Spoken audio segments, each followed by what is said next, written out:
பெரு நாட்டின் அமேசான் நதிக்கரை. அமேசான் நதியின் மேட்டுப் பகுதியின் அடர்காடுகளில்தான் அழிந்துவிட்ட டைனோசர் இனத்தின் வம்சாவழி உயிரினங்கள் வாழ்வது கண்டுபிடிக்கப்பட்டது.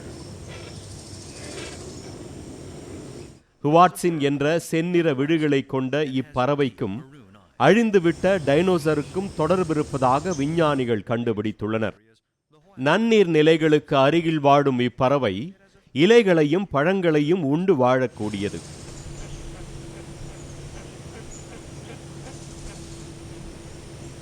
டைனோசர்களுக்கும் இப்பறவை இனத்திற்கும் தொடர்பு உள்ளது என்று கூறுவதற்கு இளம் வயது பறவைகளின் இறக்கைகளில் விரல்களும் நகங்களும் இருப்பதே காரணமாகும். பறவை பெரிதாக வளர்ந்துவிட்ட நிலையில் அதன் இறக்கைகளில் உள்ள விரல்களும் நகங்களும் காணாமல் போய்விடுகின்றன. சிறகுகள் இயற்கை உருவாக்கிய ஒரு மாபெரும் விந்தை. இந்த இறகுகளை இவை டைனோசரிடம் இருந்தே பெற்றுள்ளன.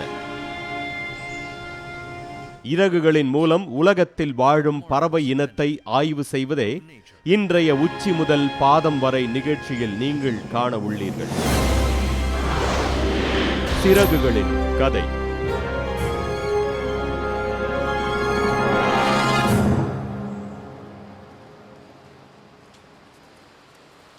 ஜெர்மன் நாட்டின் பெர்லின் நகரத்தில் உள்ள இயற்கை அறிவியல் அருங்காட்சியகம் பலவிதமான பறவைகளின் இறகுகளை இங்கு காட்சிப்படுத்தியுள்ளனர். ஆனால் இங்கு கல் ஒன்றில் ஓவியம் போல் பதிந்திருக்கும் ஒரு இறகின் படிமமே அனைவரையும் கவர்ந்து வருகிறது. சுமார் 10,50,00,000 ஆண்டுகளுக்கு முன்பு வாழ்ந்த ஒரு உயிரினத்தின் இறகு இது என்பதும் குறிப்பிடத்தக்கது. ஆர்க்கியோப்டர் என்ற பறவை இனத்திற்கு சொந்தமானது இந்த இறகு என்றும், அந்த ஆர்க்கியோப்டர் பறவை பறவைகளின் தோற்றத்தை தாண்டி டைனோசரின் தோற்றத்துடனேயே இருந்ததும் கண்டுபிடிக்கப்பட்டது. டைனோசரை போன்றே நீண்ட வால் எலும்பும் இறக்கை பகுதிகளில் விரல்களுடனும் நகங்களுடனும் காணப்பட்டது. மேலும் இந்த பறவைக்கு பற்கள் இருந்ததும் கண்டுபிடிக்கப்பட்டது.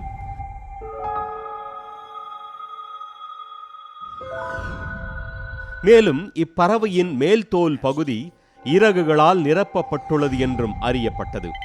இந்த ஆர்க்கியோப்டர் பறவைதான் பிற்காலத்தில் தோன்றிய பறவை இனத்திற்கெல்லாம் முன்னோடியா, அல்லது ஒரு வளர்ச்சி பெற்ற டைனோசர் இனத்தை சேர்ந்ததா?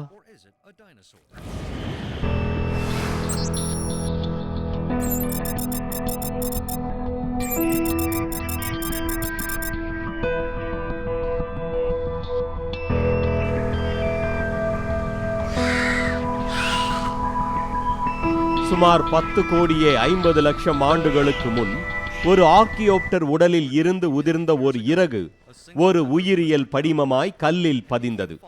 இந்த விந்தை மிகு இறகே டைனோசர் பற்றியும் பறவைகள் பற்றியும் பல்வேறு புதிர்களை கட்டவிழ்க்கும் ஆதாரமாகவும் அமைந்தது.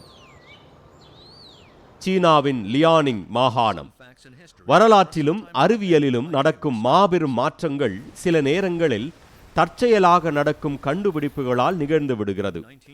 1996 ஆண்டு இந்த விவசாயி தனது விளை நிலத்திலிருந்து கண்டுபிடித்த கல் ஒன்று உலகம் முழுவதும் உள்ள உயிரியல் அறிஞர்களின் டைனோசர் பற்றிய புரிதலை முற்றிலுமாக மாற்றி அமைத்தது. இந்நிலப்பகுதியில் கண்டுபிடித்த பாறை ஒன்றில் ஓணானை போன்ற ஒரு உயிரினம் படிமமாக உறைந்திருப்பது தெரிய வந்தது. மேலும் படிமமாய் உள்ள இந்த உயிரினத்தின் உடலில் இறகுகள் இருந்ததே உயிரியல் அறிஞர்களை மிகவும் ஆச்சரியமடைய செய்த நிகழ்வாக மாறியது. இந்த படிமத்திற்கு சொந்தமான உயிரினம் மிருகங்களை வேட்டையாடி உண்ணும் டைனோசர் வகையை சார்ந்தது.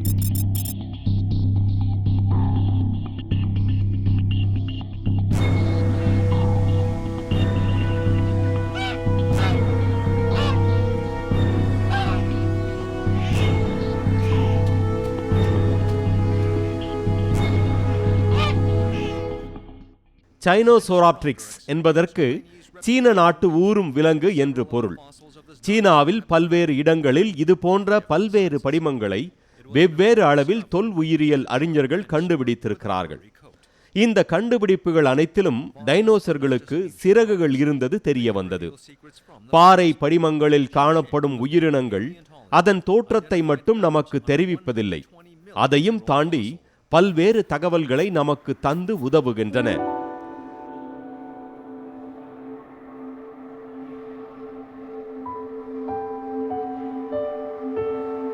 டைனோசரின் உடல் முழுவதும் இறகுகளால் மூடப்பட்டிருந்தது. தற்போது உள்ள பறவைகளின் இறகுகள் போன்று இல்லாமல் இறகுகள் பரிணமிக்கும் முந்தைய நிலையிலேயே டைனோசரின் இறகுகள் அமைந்திருந்தன. இது வேப்பியோசோரஸ் என்ற மாமிச உண்ணி வகையை சார்ந்தது.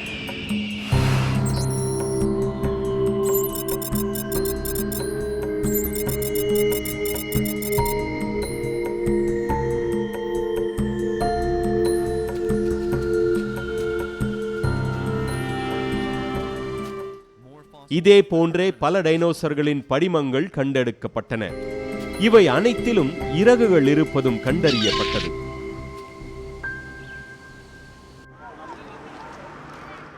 சீனாவில் இப்படி நிகழ்த்தப்பட்ட கண்டுபிடிப்புகளின் காரணமாக டைனோசர் குறித்து ஆய்வு செய்யும் அறிஞர்களின் கவனம் சீனாவின் பக்கம் திரும்பியது.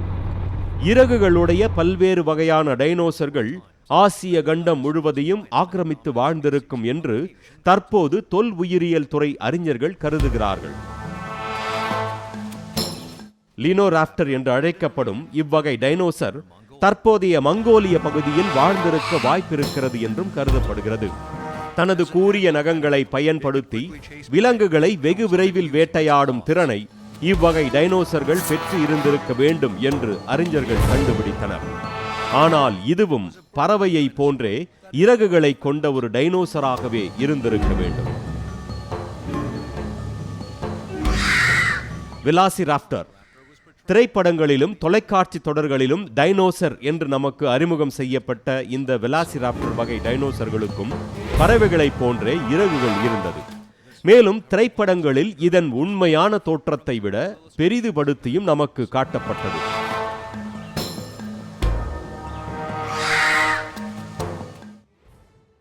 விலங்குகளை வேட்டையாடி உண்ணும் உயிரினமான டைனோசர்களுக்கு ஏன் சிறகுகள் முளைத்தன என்ற கேள்விக்கும் விஞ்ஞானிகளிடமிருந்து தற்போது தக்க பதில்கள் வரத் தொடங்கியுள்ளது.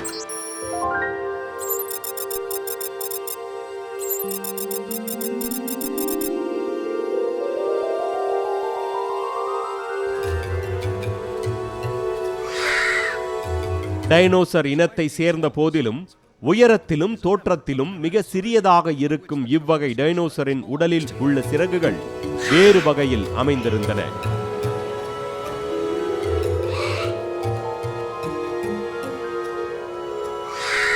டாக்டர் சூஷேன் என்ற தொல் உயிரியல் துறை அறிஞர் டைனோசர்களின் உடலில் வெப்பத்தை நிலைநாட்ட அவற்றின் மேல் இருந்த இறகுகள் உதவி இருக்கும் என்று தனது ஆய்வு கோட்பாட்டை முன்வைத்துள்ளார்.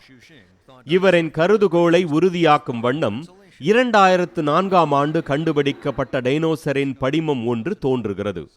மேலாங் என்ற இந்த டைனோசர் இனத்தைச் சேர்ந்த படிமம் ஒன்று அது உறங்கும் நிலையில் இருப்பது போல் கண்டுபிடிக்கப்பட்டது.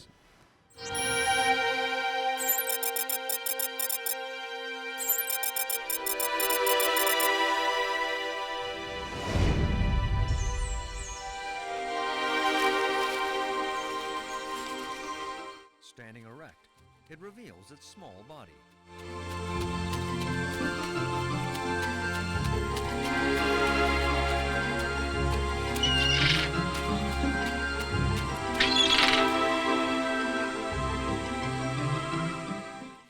இப்படிமம் உயிர் பெற்று நடமாடி இருந்தால் இதன் சிறிய உடல் நம்மை ஆச்சரியத்தில் ஆழ்த்தியிருக்கும். மேலாங் என்ற இவ்வகை டைனோசரும் மாமிச உண்ணி வகையை சார்ந்தது என்ற போதிலும் இது சிறிய விலங்குகளை வேட்டையாடியே உயிர் வாழ்ந்திருக்கும். ஆனாலும் இதன் உடல் இயங்கும் விதம் ஒரு பறவையை போன்றே இருந்திருக்கும். இன்றும் நீர்வாழ் பறவைகள் குளிரில் இருந்து தங்களை பாதுகாத்துக் கொள்ள எப்படி உடலை சுருக்கிக் கொண்டு உறங்குகின்றனவோ அதை போன்றே பல மில்லியன் ஆண்டுகளுக்கு முன்பு நடமாடிய இந்த டைனோசரும் செயல்பட்டிருக்கும் என்று அறிஞர்கள் கண்டுபிடித்தனர். இதனிடையே ஏல் பல்கலைக்கழகத்தைச் சேர்ந்த பேராசிரியர்கள் டைனோசர் உடலில் இருந்த இறகுகளின் தன்மையையும் அதன் கட்டமைப்பையும் அடையாளம் கண்டுபிடித்துள்ளனர். இறகுகள் முழுமையாக பரிணமிக்கும் முன்பு தோன்றிய குழாய்கள் போன்ற இறகுகளே டைனோசரின் உடலில் இருந்திருக்கும் என்று அறிஞர்கள் கூறுகிறார்கள். இதை உறுதி செய்யும் வகையிலேயே கேசோவரே என்ற பறவையின் இறகு இருப்பதையும் அறிஞர்கள் மேற்கோள் காட்டுகின்றனர். வெப்பமண்டல காட்டுப் பகுதிகளிலும் ஆஸ்திரேலியா, பப்புவா மற்றும் நியூகினி ஆகிய பகுதிகளில் வாழும் கேசோவரி பறவை பறக்கும் திறனற்றது என்ற போதிலும் தன் உடலின் வெப்பத்தை தக்க வைத்துக் கொள்ள இந்த தடித்த இறகுகளை பயன்படுத்திக் கொள்கிறது. இது போன்றே டைனோசர்களின் உடலில் இருந்த இறகுகளும் உடலின் வெப்பநிலையை ஒரே சீராக வைத்துக் கொள்ள உதவியிருக்கும். முதலில் தோன்றிய இறகு ஒரு குழாய் போன்று தோன்றி பின்பு கிளைகளுடன் பரிணமித்து பின்னர் சிக்கல் நிறைந்த கட்டமைப்பு கொண்ட இறகாக பரிணமித்திருக்கும். மேலும் இவை பரிணமித்து நன்கு உறுதியான இறகாக உருப்பெற்றிருக்கும். பறவைகளின் இறகு ஒரு சிக்கல் நிறைந்த பரிணாமத்திற்கு பிறகே அதன் தற்போதைய தன்மையை பெற்றிருக்கிறது.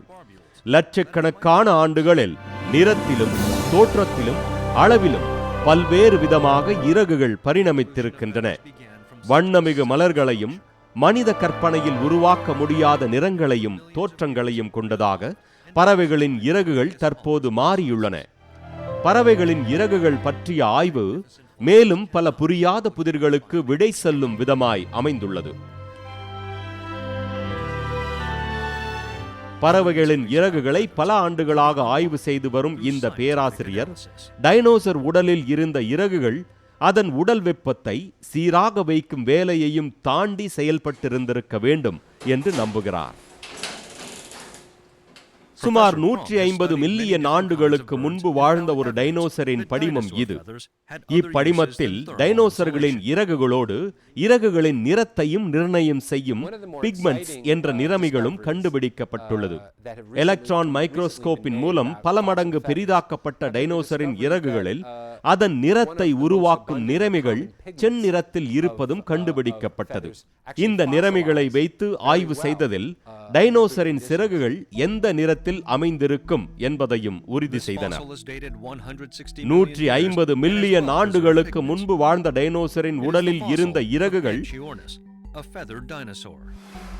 இந்த கோழியின் இறகுகளை ஒத்த நிறத்திலேயே இருந்திருக்க வேண்டும் என்று கண்டுபிடிக்கப்பட்டது. The tiny flecks are melanosomes, which contain melanin, a common natural pigment in nature. It determines the color of the feathers. செந்நிற கொம்புகளை போன்ற இறகுகளும் கருப்பு வெள்ளை இறகுகளும் இந்த ஆஞ்சியோனிஸ் என்ற டைனோசர்களுக்கு இருந்திருக்கும் என்பதையும் அறிஞர்கள் கண்டுபிடித்தனர்.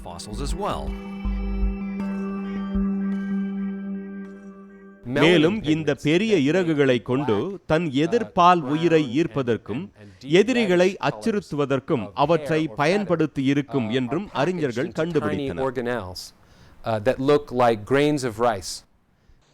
இதே போன்ற ஒரு செயலையே ஹிவாட்சின் பறவையும் தன் இறகுகள் மூலம் செய்து வருகிறது.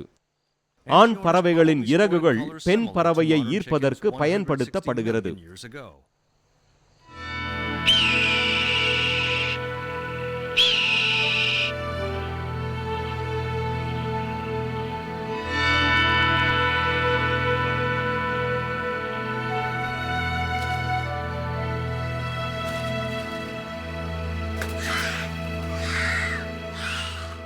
ஹிவாட்சின் பறவை தனது எதிர்ப்பால் இனத்தை கவர்வதற்கு மட்டுமின்றி தனது எதிரியை அச்சுறுத்தவும் தனது இறகுகளை பயன்படுத்துகிறது.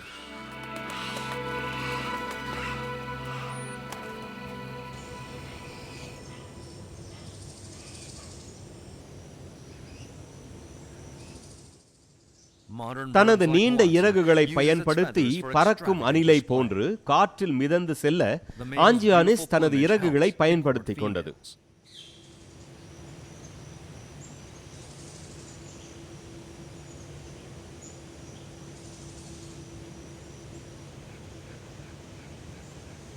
Not only does the Hoatzin use them to court females, but it's also used to ward off competitors.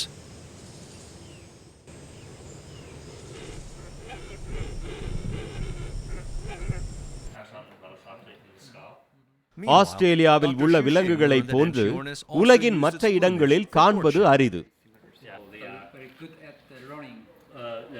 they are considered to be ambusher. இங்கு நெருப்பு கோழி போன்று காணப்படும் ஈமு கோழி சுமார் 2 மீட்டர் உயரம் வளரக்கூடிய பறவை இனம் என்பதோடு உலகிலேயே 2வது பெரிய பறவை இனமாகவும் கருதப்படுகிறது. ஆனால் இதனால் பறக்க இயலாது. இதற்கு காரணம் அதன் இறகுகளே. ஈமு கோழியின் இறகுகள் மிகவும் மென்மையானதாகவும் வளையும் தன்மை கொண்டதாகவும் இருப்பதே ஈமு கோழியை பறக்க முடியாமல் செய்தது. இந்நிலையில் பறக்கும் திறன் கொண்ட பறவையின் இறகுகள் எப்படி இருக்கும் என்பதை ஆய்விட்டனர் அறிஞர்கள். பறக்கும் பறவைகளின் இறகின் மைய பகுதியில் செல்லும் உறுதியான எலும்பு போன்ற உறுப்பு இறகின் மையத்தில் அமைக்கப்படாமல் ஒரு ஓரத்திலேயே அமைக்கப்பட்டுள்ளதையும், பறக்கும் திறனற்ற பறவையின் இறகுகளின் மையத்தில் செல்லும் உறுதியான எலும்பு போன்ற உறுப்பு இறகின் மையத்தில் நேராக செல்வதையும் அறிஞர்கள் ஆய்விட்டனர். இது போன்ற அமைப்பை கொண்ட பறவைகளால் பறப்பது என்பது இயலாத ஒன்றாக இருக்கிறது.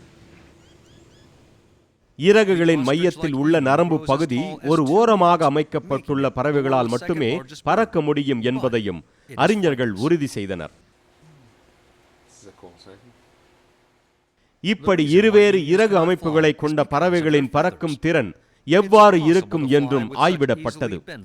இறகுகளின் மையத்தில் நரம்புகளால் அமைக்கப்பட்ட மாதிரி காற்றை எதிர்கொள்ளும் சோதனைக்கு ஆட்படுத்தப்பட்டது. இறகுகளின் மையத்தில் நரம்புகளால் அமைக்கப்பட்ட மாதிரி காற்றை எதிர்கொள்ளும் சோதனைக்கு ஆட்படுத்தப்பட்டது. காற்றின் வேகம் அதிகரிக்க தொடங்கியதும் இறகுகள் ஒன்றோடு ஒன்று மோதிக்கொண்டு உறுதி இழக்கும் நிலைக்கு ஆளானது. மேலும் காற்றின் அழுத்தம் அதிகரிக்க அதிகரிக்க சிறகுகள் உடையத் தொடங்கின. தற்போது இறக்கையின் நடுநரம்பு பகுதி ஓரமாக அமைக்கப்பட்ட இறகின் மாதிரிகள் காற்று விசையை எதிர்கொள்ளும் சோதனைக்கு ஆட்படுத்தப்பட்டது. இவ்வகை இறக்கைகள் காற்றை எளிதாக எதிர்கொண்டதுடன் காற்றின் வேகம் அதிகரித்த போதிலும் அதை இலகுவாக ஏற்றுக்கொள்ளும் திறனையும் கொண்டதாக அமைந்துள்ளது.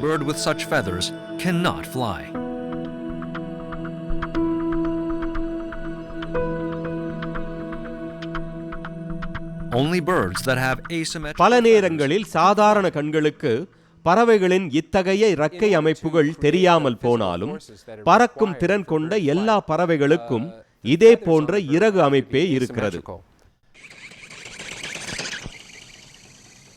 150 மில்லியன் ஆண்டுகள் பழமை வாய்ந்த ஆர்கியோப்டஸ் டைனோசரின் இறகு அமைப்பும் பறக்கும் பறவைகளுக்கு உண்டான அமைப்பிலேயே அமைந்துள்ளது.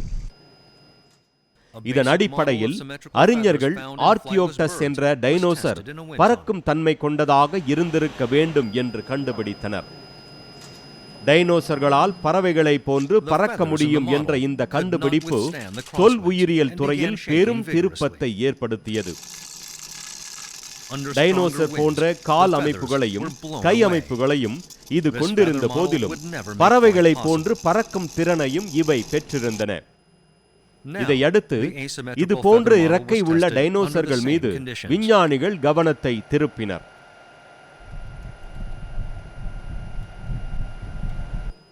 டாக்டர் ஹூஷன் மற்றும் அவரது குழுவினர் இதே போன்ற இறக்கை அமைப்பை கொண்ட மற்றொரு டைனோசரையும் கண்டுபிடித்தனர். மைக்ரோராப்டர் என்ற இந்த டைனோசர் சுமார் 120 மில்லியன் ஆண்டுகளுக்கு முன்பு வாழ்ந்து வந்தது என்றும் அதன் இறக்கை மற்றும் கால் அமைப்புகள் அது மரத்திலேயே வாழ்ந்த ஒரு டைனோசர் என்றும் அடையாளப்படுத்தினர். இதன் உடலும் இறக்கைகளை கொண்டே மூடப்பட்டிருந்தன. ஆனால் சற்று வித்தியாசமாக இதன் நீண்ட வால் பகுதியின் இறுதியிலும் இறகுகள் இருந்தது கண்டுபிடிக்கப்பட்டது. பறப்பதற்கேற்ப இறக்கை அமைப்புகளும் நடப்பதற்கேற்ப கால்களும் கைகளும் கொண்ட மைக்ரோராப்டர் டைனோசர் வகை தரையில் வாழ்வதை விட மரங்களிலேயே வாழ்ந்து வந்தன.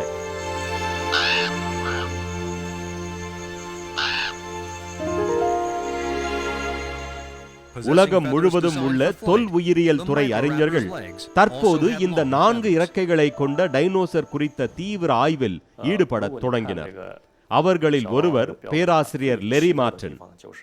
கென்சஸ் பல்கலைக்கழகத்தில் பணிபுரியும் இவர் மைக்ரோராப்டர் உடல் அமைப்பு குறித்த ஆய்வை மேற்கொண்டு வருகிறார். மைக்ரோராப்டர்களின் எலும்பு அமைப்புகளை ஆய்விட்ட அறிஞர்கள் இவை எவ்வாறு பறந்திருக்கும் என்று கண்டுபிடித்ததோடு அதன் வாழ்விடத்தையும் அதன் உணவு பழக்கங்களையும் கூட கண்டுபிடித்தனர். இந்த ஆய்வின் அடிப்படையில் மைக்ரோராப்டர் டைனோசரின் உடல் மீட்டுருவாக்கம் செய்யப்பட்டது. கைகளையும் கால்களையும் விரித்த நிலையில் இவை ஒரு பறவையை போன்று தோன்றியது. மேலும் இதன் காலின் நக அமைப்புகள் இவை தற்காலத்து பறவைகளை போன்று மரத்திலேயே தங்கி வாழ்ந்தவை என்றும் கண்டறியப்பட்டது. It could, for instance, climb a tree very easily, but it could also take the arms and spread them out to form a wing, and to take the legs and spread them out to form a wing too.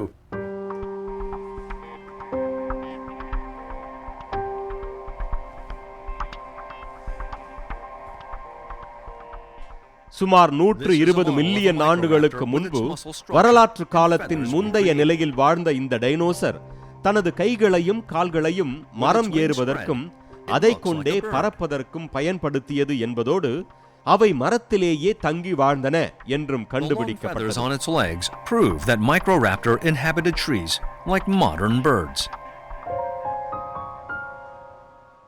ஒரு மரத்திலிருந்து மற்றொரு மரத்திற்கு செல்லும் போது தனது 4 இறக்கைகளையும் விரித்து காற்றில் மிதந்து சென்றது என்றும் மரத்தில் ஏறுவதற்கு கால்களையும் கைகளையும் பயன்படுத்தியது என்றும் அறிஞர்கள் முடிவு செய்தனர்.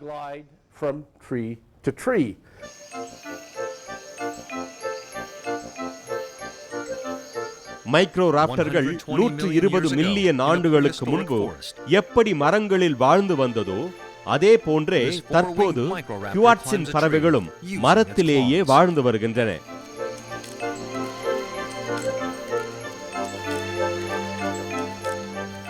ஆனால் மைக்ரோராப்டர்களை விட இப்பறவைகள் ஒரு வளர்ச்சியுற்ற பறக்கும் திறனை உருவாக்கியுள்ளன. குவாட்ஸினின் இறகுகளை வைத்தே பறவைகளின் இறக்கைகள் எப்படி எல்லாம் பரிணமித்தன என்ற ஆய்வும் நடத்தப்பட்டது. மைக்ரோஸ்கோப் கருவிகள் மூலம் ஆய்வு செய்ததில் பறவைகளின் இறுதி பகுதி ஒன்றோடு ஒன்று நன்கு இணைக்கப்பட்டிருந்ததும் தெரிய வந்தது. பறவைகளின் இறகுகள் நன்கு பரிணமிக்க தொடங்கியவுடன் அவற்றின் பறக்கும் திறனும் வெகுவாக முன்னேறத் தொடங்கியது. மேலும் தற்போதைய ஆய்வுகளில் பல டைனோசர்கள் பறக்கும் திறன் கொண்டவையாக இருந்தது என்றும் கண்டுபிடிக்கப்பட்டது. இப்படி இறக்கைகளுடன் கூடிய டைனோசர்களால் பறக்க முடியும் என்ற கருதுகோள் டைனோசர்கள் பற்றிய நமது புரிதலை முற்றிலுமாக மாற்றி அமைத்தது. திரைப்படங்களிலும் தொலைக்காட்சிகளிலும் வழுவழுப்பான பல்லி அல்லது முதலை போன்ற தோல் அமைப்புடன் நமக்கு அறிமுகம் செய்யப்பட்ட வெலாசிராப்டர் டைனோசர் வகை உண்மையிலேயே ஒரு பறவை போன்று உடல் முழுவதும் இறக்கைகளால் மூடப்பட்ட ஒரு உயிரினமாகவே இருந்தது.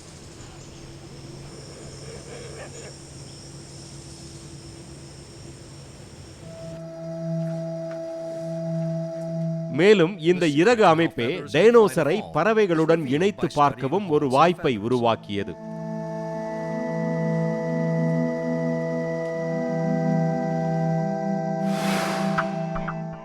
டாக்டர் லூயி கியாபே என்ற தொல் உயிரியல் துறை அறிஞர் வெலாசிராப்டர் டைனோசர்கள் பறவை இனத்திற்கெல்லாம் முன்னோடிகளாக இருந்திருக்க கூடும் என்ற கருதுகோளை முன்வைத்தார். இதற்கு ஆதாரமாக டைனோசர்களின் எலும்பு அமைப்பை முன்வைத்தார் டாக்டர் கியாபே.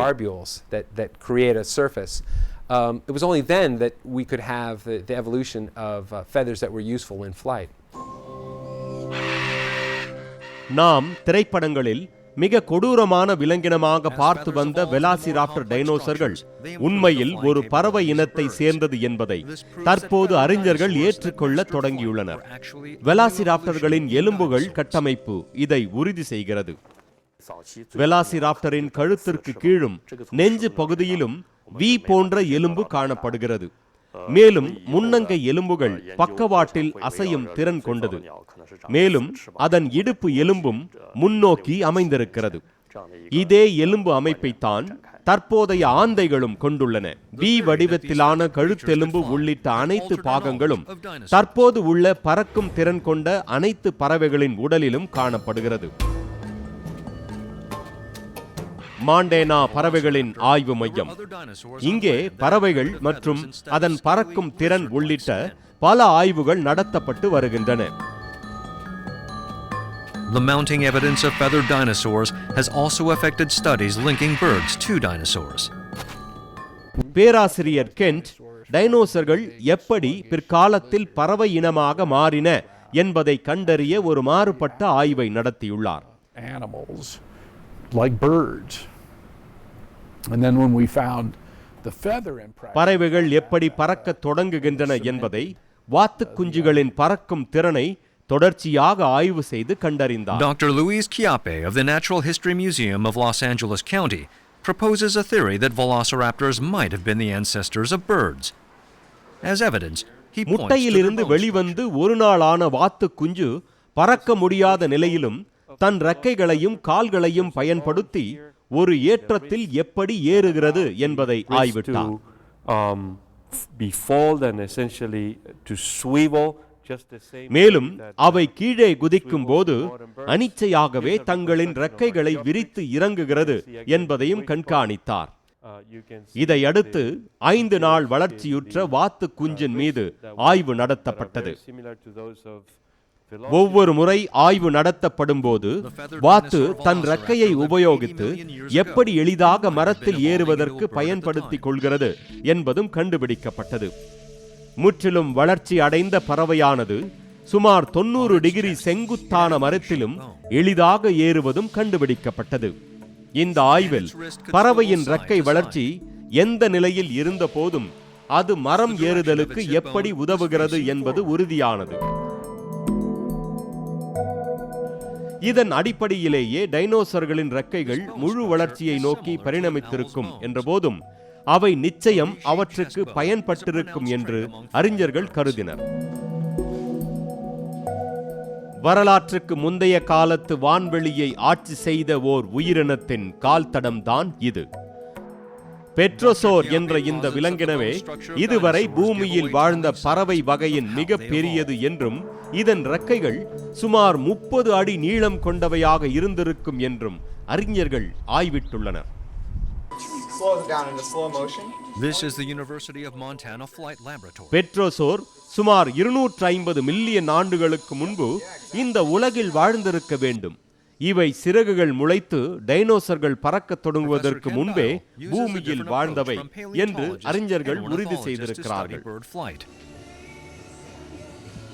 சுமார் 200 மில்லியன் ஆண்டுகள் பூமியில் ஆதிக்கம் செலுத்தி வந்த இவ்வகை பறவைகளின் இறகு அமைப்பும் டைனோசர் மற்றும் தற்காலத்து பறவைகளின் இறக்கை அமைப்பும் முற்றிலும் மாறுபட்டே இருந்தது.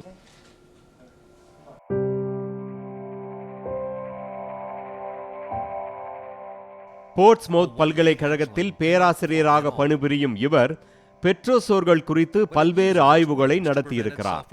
இவரது ஆய்வுப்படி பெட்ரோசோர்களின் கையும் விரல்களுமே அதன் இறக்கைகளாக மாறின என்றும் விளக்கமளித்தார்.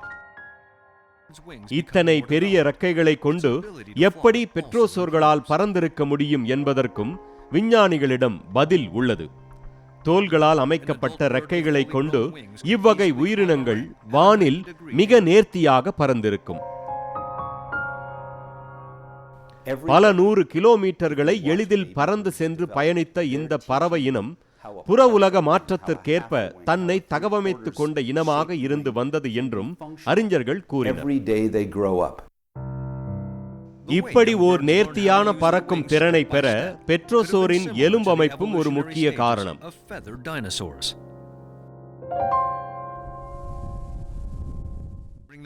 பெட்ரோசோர்களின் எலும்புகள் பறவைகளின் எலும்புகளை விட எடை குறைந்ததாக இருந்தன. எலும்பின் உட்புறத்தில் நார் போன்ற அமைப்பு இருந்தது. ஆனால் இறக்கையில் மூடப்பட்டிருந்த தோல் போன்ற அமைப்பு மிகவும் எளிதில் கிழிந்துவிடும் தன்மையுடன் இருந்தது. காயமுற்ற ஒரு பெட்ரோசோரால் கடைசி வரை பறக்க முடியாத நிலையே இருந்தது. இதுவே பிற்காலத்தில் இவ்வுயிரினத்தின் பின்னடைவுக்கு முக்கிய காரணமாக அமைந்தது.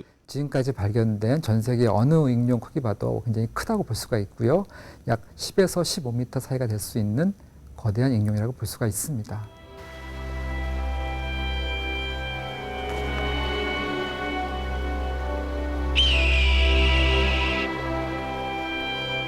சுமார் 65 மில்லியன் ஆண்டுகளுக்கு முன்பு பூமியை தாக்கிய மீட்ராய்ட் கற்களால் நமது பூமியில் வாழ்ந்த உயிரினங்கள் அனைத்தும் அழியும் நிலைக்கு வந்தது.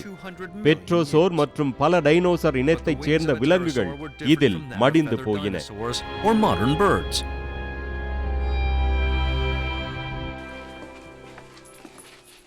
Professor David Martle of the University of Portsmouth is knowledgeable about pterosaurs. இப்படி ஒரு நிகழ்விலிருந்து பறவைகள் மட்டும் எப்படி தங்களை தற்காத்துக் கொண்டன என்ற கேள்விக்கு வரலாற்றுக்கு முந்தைய காலத்தை சேர்ந்த பறவை இனத்திடம் இருந்தே பதிலும் கிடைத்திருக்கிறது. கன்ஃபியூஷியானஸ் என்ற பறவை சுமார் 120 மில்லியன் ஆண்டுகளுக்கு முன்பு வாழ்ந்து வந்தது. இதன் எலும்பு கட்டமைப்பை ஆய்வு செய்ததில் அதன் வால் எலும்புகள் சிறிதாக இருந்தது என்றும் அலகுகள் தற்போது உள்ள பறவைகளின் அலகுகளை ஒத்திருந்தது என்றும் அறிஞர்கள் கண்டுபிடித்ததோடு இத்தகவலின் அடிப்படையிலேயே அவற்றை மீட்டுருவாக்கம் செய்தனர். வரலாற்று காலத்திற்கு முந்தைய பறவைகளின் எலும்புகளின் கட்டமைப்பு அவற்றை எந்த ஒரு சூழலிலும் பறந்து செல்லும் நிலைக்கு எடுத்துச் சென்றது.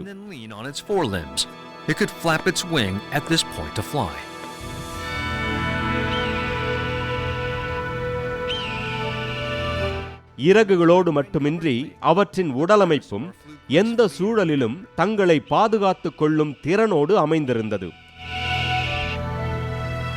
It had the ability to cover hundreds of kilometers in a single flight, and experts consider the pterosaur to be a very கன்ஃபியூஷியோனிஸ் வாழ்ந்த அதே காலகட்டத்தில்தான் யனோனிஸ் என்ற பறவையும் வாழ்ந்து வந்தது. இதன் இறக்கை பகுதியில் சிறிய இறகுகள் இருந்தது கண்டுபிடிக்கப்பட்டது. மேலும் அதன் தோள்பட்டை எலும்புகள் நன்கு வளர்ச்சி அடைந்து இறக்கைகளை பலமுறை அசைத்து பறக்கும் அளவுக்கு வலு பெற்றிருந்தது. These hollow bones are even lighter than bird bones. Air occupied the inside. நீர்நிலைகளுக்கும் கடல் பகுதிகளுக்கும் அருகிலேயே வாழ்ந்து வந்த இந்த பறவை இனம் சுமார் 125 மில்லியன் ஆண்டுகளுக்கு முன்பு நன்கு பறக்கும் திறன் கொண்ட பறவையாக பூமியில் சுற்றி வந்தது. இது பல மில்லியன் ஆண்டுகளாக புற உலகில் நடந்த பல்வேறு மாறுதலுக்கேற்ப தனது உடலை தகவமைத்துக் கொண்டே வந்தது.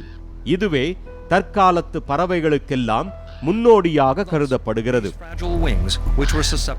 வரலாற்று முந்தைய காலத்து பறவை இனத்திலிருந்து பரிணமித்த பறவைகள் இன்றும் தங்களது பறக்கும் திறனை மிக நேர்த்தியாக மாற்றியுள்ளன. இமாலய மலைப்பகுதியில் உள்ள ராஜாளி இன பறவை கடல் மட்டத்தில் இருந்து சுமார் 6000 அடி உயரத்திலும் மிக ரம்மியமாக பறக்கும் திறனை கொண்டது.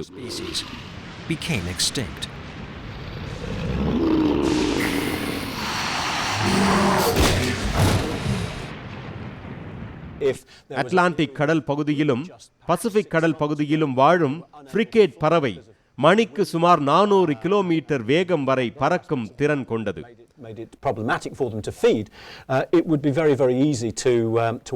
wipe out the last few pterosaur species. உலகின் மிகச்சிறிய பறவை இனமான ஹம்மிங் பறவை நொடிக்கு 80 முறை தனது இறக்கைகளை அசைக்கும் திறன் கொண்டது என்பதோடு இப்பறவைக்கு பின்னோக்கி பறக்கும் திறனும் இருக்கிறது. ஷேர் பறவை எனப்படும் இப்பறவை இனம் ஆஸ்திரேலியாவில் தொடங்கி சைபீரியா வரை தொடர்ச்சியாக 5 நாட்கள் பறந்து 10,000 கிலோமீட்டர்கள் வரை பயணிக்கும் ஆற்றலை பெற்றது. Signs of the evolution of bird flight are revealed. பறவைகள் தனது பறக்கும் திறனால் தங்களுக்கான பல்வேறு மாறுபட்ட வாழ்விடத்தை தேர்வு செய்து கொள்கின்றன. ஒவ்வொரு ஆண்டும் பைக்கால் டெயில் பறவை கொரியாவில் இருந்து 1000 கிலோமீட்டர் பயணித்து சைபீரியா சென்று வசந்த காலத்தை கழித்து வருகிறது.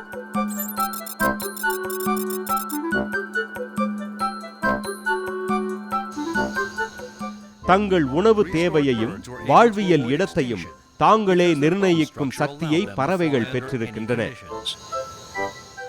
ஒரு காலத்தில் பூமியை ஆட்சி செய்த டைனோசர்களுக்கும் இறகுகள் இருந்தது தற்போது நிரூபிக்கப்பட்டுள்ளது. இந்த இறகுகளே டைனோசர்களுக்கு பறக்கும் திறனை கொடுத்தது. பறக்கும் திறனில் கைதேர்ந்த விலங்கினங்கள் உயிரினத்தின் எல்லைகளை மாற்றி அமைத்தன. நாம் இறகுகள் என்ற மாபெரும் இயற்கையின் படைப்பிற்கு சாட்சியாக விளங்குகிறோம். இன்றும் நமது பூமியை ஆட்சி செய்து வருவது உண்மையில் பறவைகளின் ரூபத்தில் உள்ள டைனோசர்களே. ஆர்கியோப்டஸ் என்ற இந்த பறவையே பறவைகளுக்கெல்லாம் முன்னோடி என்று கருதப்படலாம். ஆனால் இந்த ஆர்கியோப்டஸ்களின் இறகு டைனோசர்களிடமிருந்தே இவற்றிற்கு வந்தன என்பதும் உண்மை.